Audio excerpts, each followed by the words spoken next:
دا زموږ د خانوزۍ د سالیزۍ والا د کاریز د اوبو وار دی. دا د نثار احمد وسیله کړي دي او دا اوبه پر سپرې دي.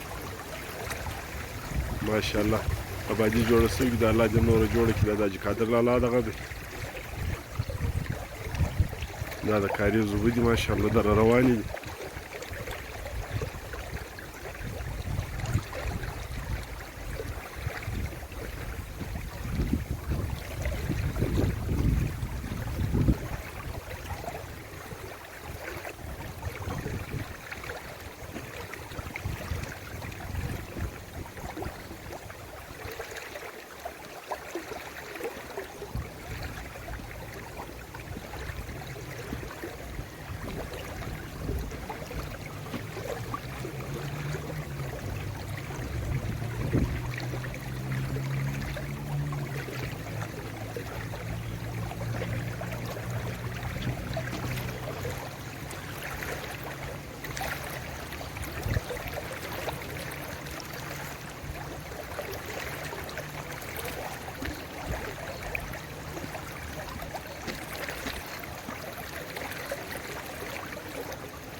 دغه غنم ګرد شوي دي.